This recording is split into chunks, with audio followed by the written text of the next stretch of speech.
Et c'est donc l'image du jour, une exclusivité iTélé, le transfert d'Ayoub El Kazani. Il devrait dormir ce soir en prison. Il est en ce moment face au juge après avoir passé 4 jours en garde à vue, 4 jours qui ont permis aux enquêteurs de reconstituer une bonne partie de son parcours jusqu'à l'attaque du Thalys vendredi dernier. On va donc faire le point sur ce que l'on sait désormais de manière certaine avec nos invités. Alain Juillet, bonsoir. Vous êtes l'ancien directeur du renseignement français. Anne Giudicelli, bonsoir. Fondatrice de Terrorisque et auteur de la préface de cet ouvrage qui va bientôt paraître en France, État islamique au cœur de l'armée de la terreur. Et puis Wassim Nasr, bonsoir, journaliste à France 24 et spécialiste du djihadisme.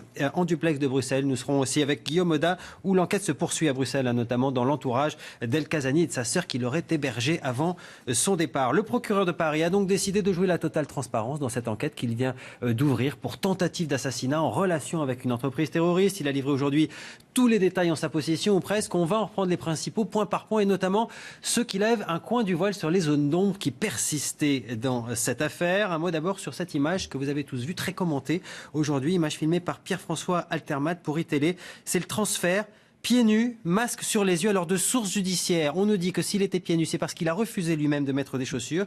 Masque sur les yeux, c'est quoi, Alain Juillet? C'est une technique? C'est dans la procédure? Il y a deux raisons. Une première, c'est qu'il ne faut pas qu'il puisse reconnaître les gens qui l'accompagnent pour des raisons de sécurité pour le futur.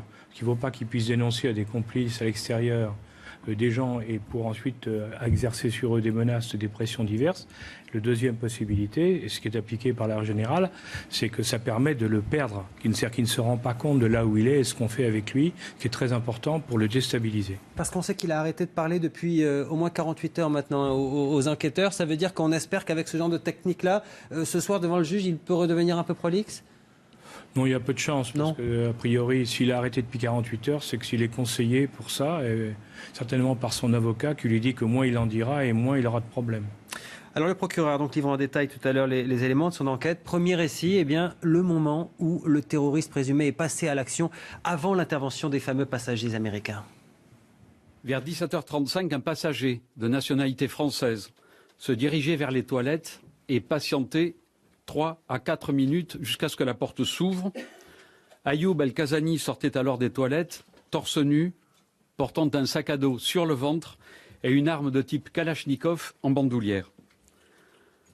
Le passager tentait de le maîtriser en le saisissant avec les deux mains et en le repoussant contre les porte-bagages, parvenant ainsi à le bloquer pendant environ 15 secondes en faisant poids avec son torse.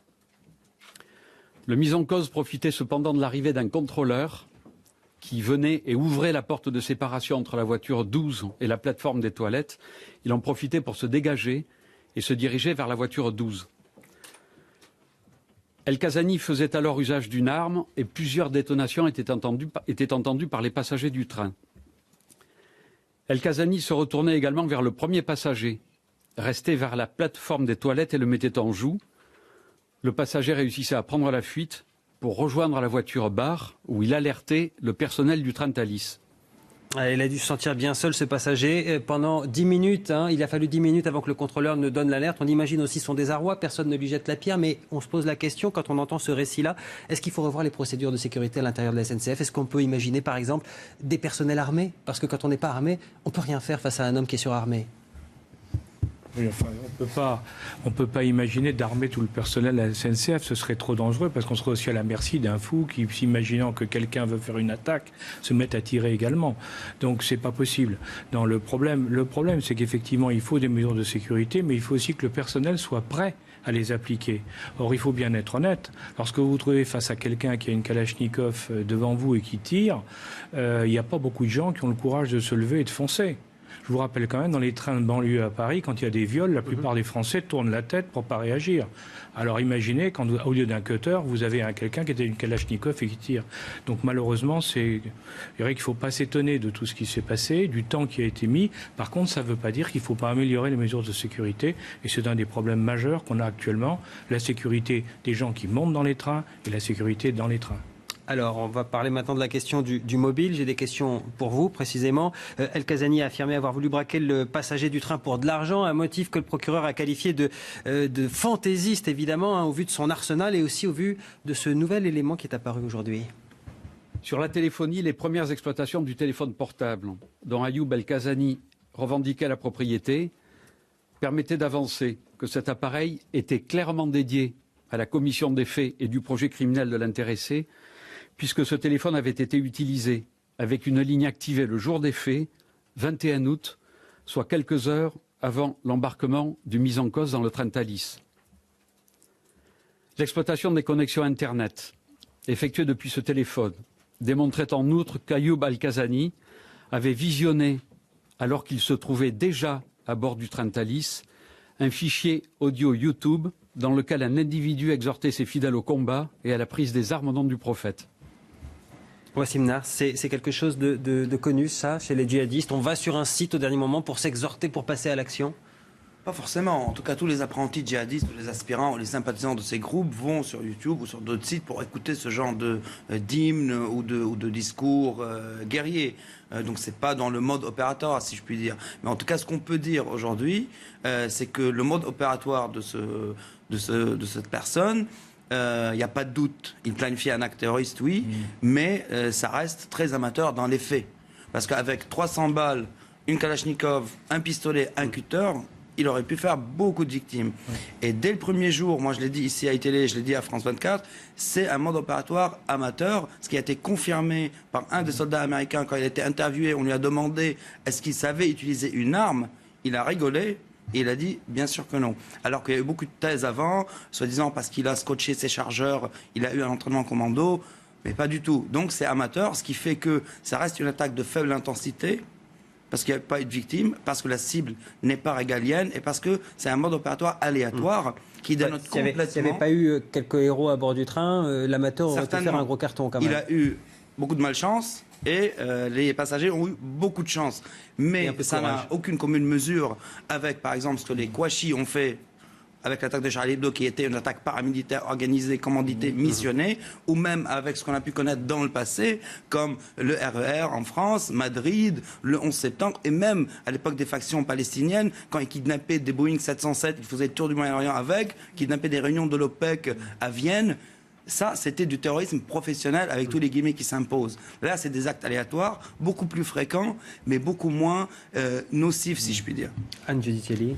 J'ai envie de dire qu'aujourd'hui, la problématique, c'est pas forcément de réussir l'attentat. C'est pas forcément d'être professionnel dans son projet. C'est pas forcément d'avoir préparé tous les détails de ses objectifs. Oui, mais d'où les échecs successifs. Non, ils n'ont rien réussi depuis Koulibaly. C'est pas grave. C'est-à-dire qu'aujourd'hui, je dirais que l'impact de ce qui s'est passé dans le Thalys est quasiment aussi important politiquement, je dirais stratégiquement, sécuritairement, si je puis utiliser ce mot, que s'il avait réussi, que s'il avait vraiment tué des gens. Oui, mais il faut garder la tête froide, il ne faut pas être dans l'émotion. On ne peut pas mettre au même niveau un 11 septembre et un assaillant qui a raté son attaque à Villejuif en se tirant une balle dans le pied et en appelant le SAMU. Il faut garder la tête froide quand même. Les faits, c'est quoi? C'est qu'aujourd'hui, on se mobilise, on remet en question et on reparle de la sécurité dans les trains, comme on l'avait fait au moment de Madrid, il y a 10 ans. Ce que je veux dire par là, c'est qu'aujourd'hui, pour les djihadistes, le fait que cet individu ait raté son attentat n'est pas forcément je dirais, un affaiblissement pour eux. Au contraire, quand on voit la réaction... d'un acte terroriste... Non, mais l'un n'exclut pas l'autre. La finalité d'un acte terroriste, c'est de terroriser. C'est que ça soit terrorisé et que ça soit revendiqué à un certain moment et récupéré politiquement. Alors que là, ils ne peuvent pas récupérer des fiascos, que ce soit Villejuif, que ce soit l'Isère ou que ce soit cette attaque. Non, mais regardez la réaction, on se mobilise. On est peut-être sur un débat dans le débat, là, si je peux me permettre. Les héros, etc. On voit bien qu'aujourd'hui, nous, on réagit. Non, on est dans la politique. Mais la politique... c'est pas de l'émotion. On joue sur l'émotion pour faire de la politique. C'est pas pareil. Je crois qu'il faut arrêter aussi de voir les terroristes comme uniquement des équipes organisées en système paramilitaire ou paracommando. En réalité, on est face à un terrorisme relativement nouveau dans lequel on a 3 catégories d'individus qui font du terrorisme qui est totalement différent et dont l'impact est quasiment le même sur les Français, comme ça a été dit. Il y a les paramilitaires, comme on a vu les frères Kouassi, entraînés, préparés, qui font une opération militaire qui vont jusqu'au bout. La deuxième, c'est les loups solitaires, qui ont été quand même formés au départ, mais qui après sont laissés libres eux-mêmes et qui, à un moment donné, sur ordre ou pas sur ordre d'ailleurs, se mettent à faire un attentat. Alors c'est plus ou moins réussi ou plus ou moins raté. Là, on a affaire visiblement à une opération qui est relativement ratée, mais qui a un impact considérable. Et puis il y a le troisième, c'est les fous, il faut quand même pas l'oublier, qui sont influencés par Internet et autres, et qui vont brutalement un jour prendre un fusil ou un couteau et vont tuer quelqu'un. Alors là, c'est aussi du terrorisme. Donc on a trois terrorismes différents, mais qui se regroupent tous. Le problème, c'est créer en France une insécurité qui fait que tout le monde a peur. Et c'est ça qui est le but recherché. Alors vous disiez que c'était pas professionnel. Et quand on entend quand même la liste de l'arsenal qui a été dévoilée aujourd'hui par le procureur, ça impressionne. Vous allez nous dire ce que vous en pensez d'ailleurs de cette liste. Les constatations effectuées sur place permettaient de retrouver un fusil d'assaut, non pas AK-47 de type Kalachnikov, comme on a pu le penser et le dire, mais d'un fusil d'assaut AKM, qui est un fusil d'assaut de provenance est-allemande, de calibre 7,62, qui est composé en fait de plusieurs pièces qui proviennent d'armes différentes.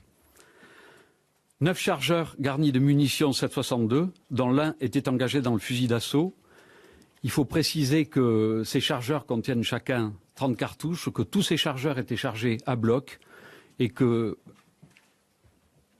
Al-Kazani disposait donc de 270 munitions de calibre 7,62. Un pistolet automatique de marque Luger M80 de calibre 9 mm Parabellum dont le numéro de série a été limé, un chargeur d'armes de poing de calibre 9 mm, un cutter, une valise contenant notamment un emballage de cutter, une recharge de l'arme emballée, une bouteille de 50 centilitres contenant de l'essence. Toutes ces armes, on les trouve, j'allais dire, au coin de la rue, évidemment sur un marché noir, ou quand même il faut une organisation derrière. Il y a quelque chose de très important, si vous voulez, de ce côté-là, qui montre bien que c'est quand même quelque chose de préparé, contrairement à ce qui a été dit. C'est que d'un côté, il y a une arme qui a été faite de différentes armes. Alors pourquoi ? C'est pour qu'on ne puisse pas identifier où elle a pu être utilisée avant. Et on a un pistolet dont le numéro a été limé pour les mêmes raisons. Donc on a affaire en réalité à des armes de professionnels, enfin qui ont été conçus mises en place par des professionnels, qui vont être utilisés par un amateur, ça là-dessus on est d'accord, mais au départ, ce sont des armes de professionnels. Et ensuite, avoir près de 300 cartouches pour tirer, comme le disait avec raison tout à l'heure monsieur, si jamais s'il avait su s'en servir, il avait commencé à tirer tout de suite, c'était un véritable carnage. Il faut bien dire la vérité. Oui, non, on voit bien qu'il est d'abord la thématique du loup solitaire. Franchement, je ne sais pas si elle a jamais existé. Je ne parle pas seulement de ce cas-là, mais d'une façon générale, il y a toujours des connexions. Déjà, pour qu'il puisse se procurer ce type d'armement avec ce que vous disiez, c'est-à-dire une sophistication qui consiste à brouiller les pistes, c'est-à-dire qu'on ne puisse pas remonter aux fournisseurs. Mais sur le marché de la délinquance et du banditisme, j'imagine qu'on lime aussi les numéros et qu'on essaie de faire ça. Donc... Mais il y a des connexions d'ailleurs. On lance enquête RBG7 aussi. Il y a des connexions si vous voulez. Il faut juste rappeler quelque chose qui est très important. Le choix de la Kalachnikov ou de l'AKM ou de l'arme de poing, c'est le choix de la facilité. Oui. Parce que c'est une arme facile à utiliser. Un enfant peut l'utiliser.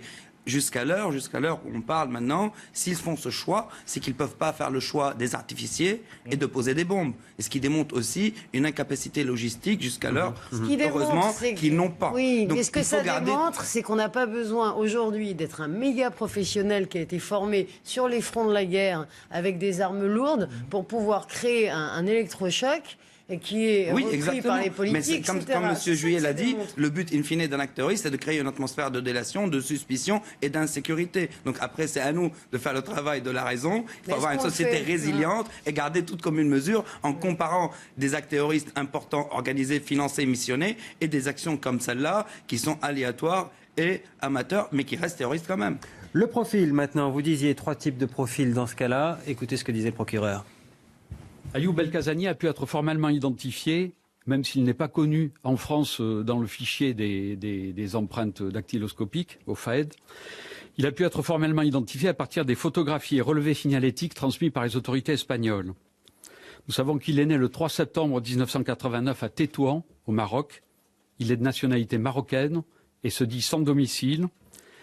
Titulaire d'une carte de résident espagnol, il vivait à Algeciras, où il fréquentait assidûment la mosquée Taqwa, connue pour son prosélytisme radical et dans laquelle son frère exerçait les fonctions de trésorier. Il est connu de la justice espagnole pour avoir été condamné et incarcéré à plusieurs reprises pour des infractions de droit commun. C'est ainsi qu'il a été condamné 2 fois en 2010 par le tribunal de Madrid à 10 mois et 6 mois d'emprisonnement pour trafic de stupéfiants. Il a été aussi condamné en 2012 par le tribunal d'Algeciras pour une infraction routière, condamné à une peine de travail d'intérêt général. Alors, profil de délinquant à la base, qui voyage beaucoup quand même. Hein. L'Espagne, on l'a vu, puis la France, puis la Belgique, l'Autriche et l'Allemagne, comme s'il avait des relais un peu partout en Europe. C'est atypique ça ou pas comme profil dans ce cadre-là? Ben, c'est atypique, je ne pense pas, parce qu'il faut aussi rappeler qu'a priori, il a résidé dans la même banlieue de Bruxelles que Mehdi Nemmouche. Ça, on l'a su aujourd'hui. Donc, il faut rappeler qu'ils voyagent beaucoup parce qu'ils ont des soutiens réels ici en Europe.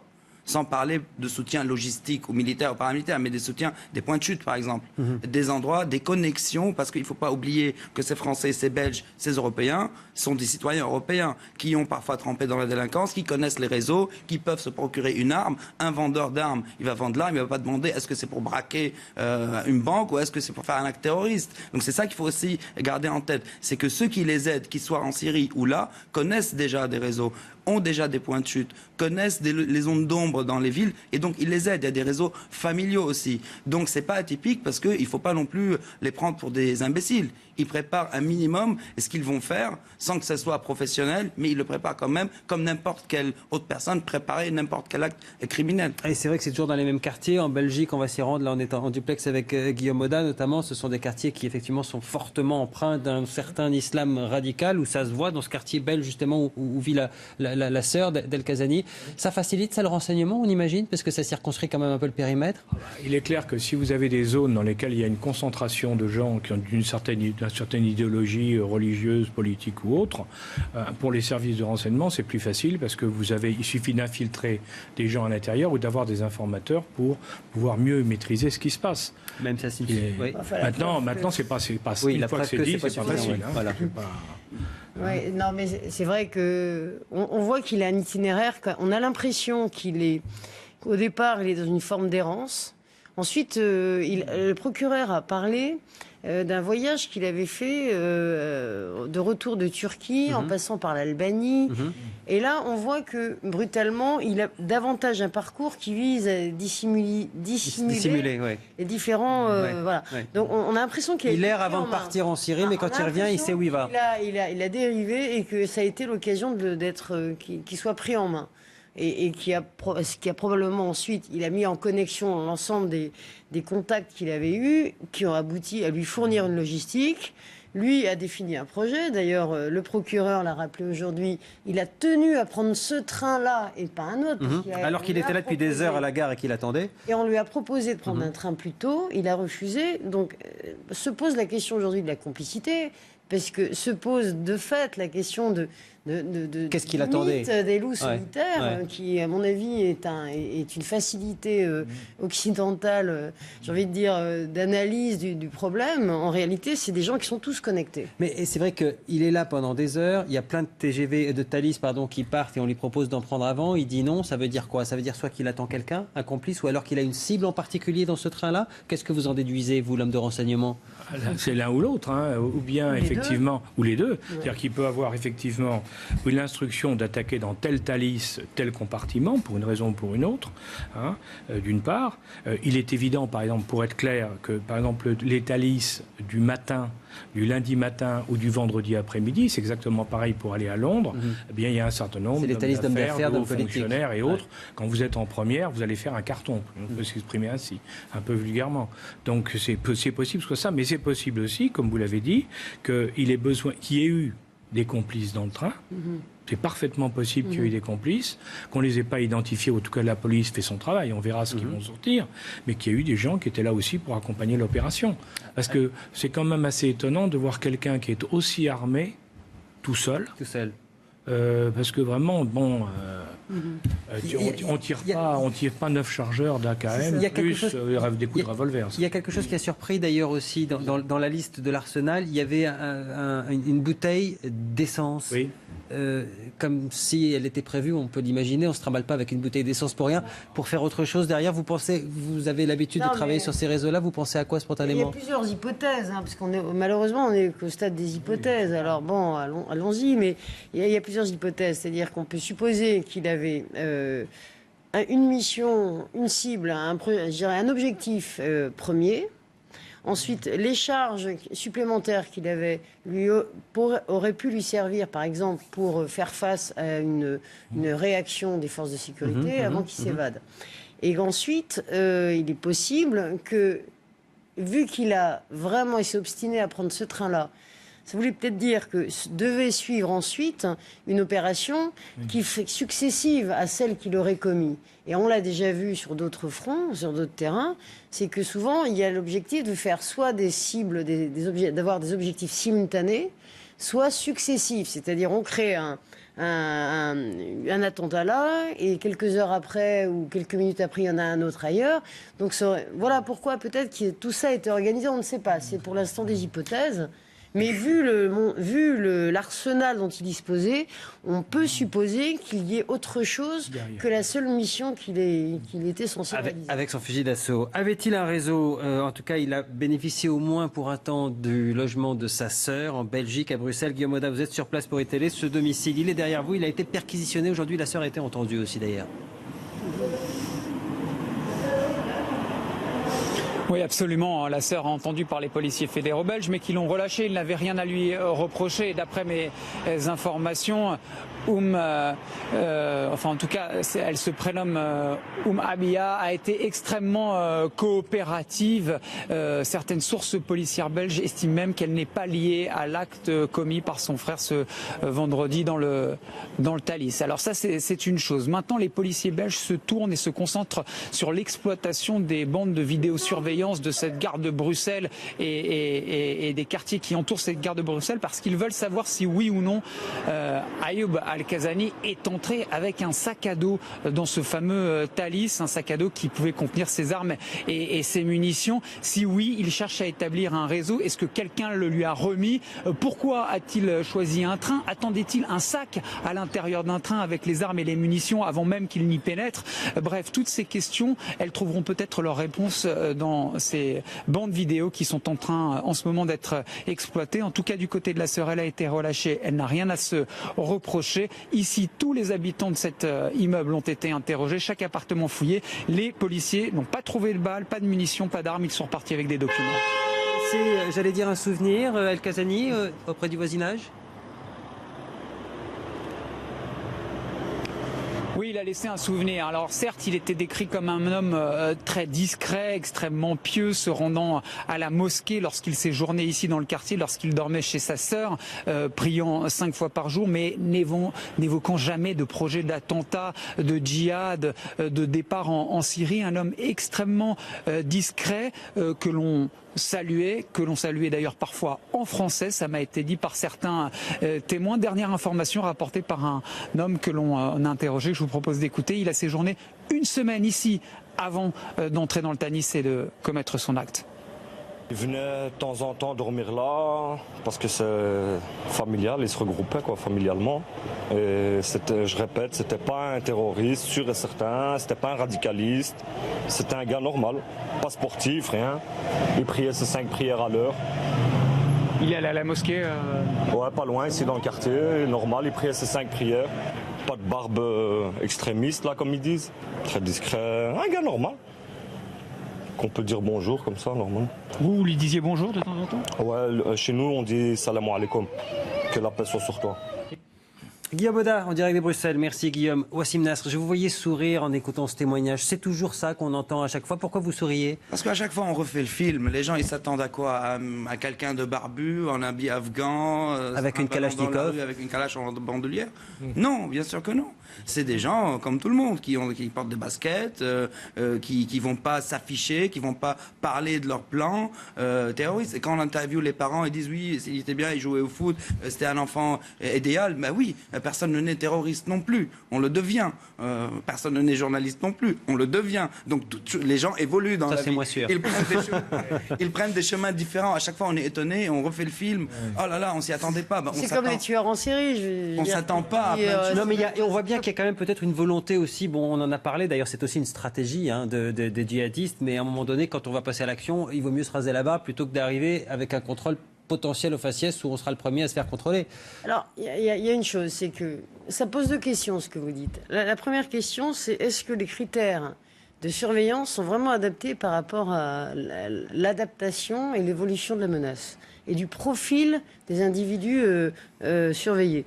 La deuxième chose, c'est qu'effectivement, on a en réalité des individus qui sont dans une volonté de faire, qui ont des connexions, qui ont affaire souvent à des réseaux professionnels, mais qui ne le sont pas forcément eux.